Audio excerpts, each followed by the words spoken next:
Hello there. Why your brain loves sugar even when you're full. In Japan, there's a word for having extra room for sweets.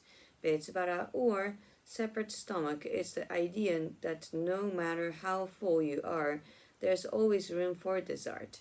Of course, we don't actually have a second stomach, but scientists say craving for sweets is part of how our brains work, even when our hey, come over here. Come over here, my baby. Yeah. Hello, say hi to everybody. Yes. Okay. Of course, we don't actually have a second stomach, but scientists say craving for sweets is part of how our brains work. Even when our bodies don't need more food, our brains still want sugar. A study from the Max Planck Institute for Biology of Aging looked at the mice that had already eaten. The scientists found that a special group of nerve cells called the POMC neurons became active when the mice saw sugar. These neurons usually help the body feel full, but when the mice ate the sugar, these neurons sent signals to their brains to release endorphins, chemicals that make the brain feel happy. To see how important this was, the scientists blocked the mice's POMC neurons so they couldn't send the signals anymore. As a result, the mice no longer got that happy feeling from sugar and they lost interest in eating it.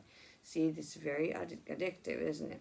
To see if the same was true for humans, the researchers ran similar tests on volunteers and got very similar results. Henning Fenselau, who worked on the study, says this makes sense in terms of evolution. Sugar is naturally found in a lot of food, but it gives us energy quickly, so the brain pushes us to eat it when we can. This research doesn't just explain why we love dessert. By studying how the brain reacts to sugar, scientists may find better ways to control sugar craving and help people stay healthy. Huh. So if you find yourself craving dessert after dinner, don't feel bad. Your brain made you do it. But is that really healthy? If you just eat sugar as you want, I don't think it's very healthy. Questions: what are endorphins? What happened when the researchers blocked the mice POMC neurons? Why does Henning Fenslow believe it makes sense for humans to crave sugar? Well, because the brain wants it. But still, it's addictive, isn't it? Discussion: what are your thoughts on the findings of this study? Yeah, there's a person who says about taking sugar is really bad for you, and it's pretty much the same thing at the inside. Do you feel like you always have room for dessert? No, actually, I don't. When do you usually find yourself craving sugar?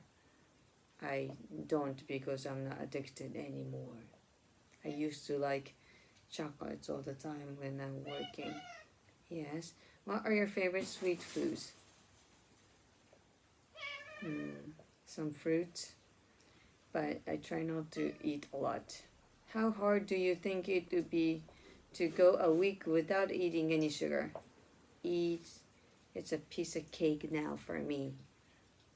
I mean, training for myself not to take sugar. Now, further discussion: which of your friends or family has the biggest sweet tooth? Yeah, my kids. What sweet food from your country would you recommend trying? My husband's sweets, yes. Yes. If you could only eat one dessert for the rest of your life, what would you pick? And I refuse to do that because it's gonna be really bad for your health. I mean, only one dessert for the rest of your life. Then I would take strawberries. Dessert is like a feel-good song, and the best ones make you dance.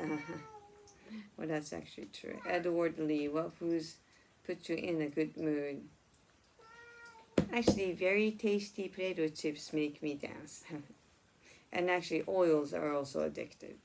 So be careful.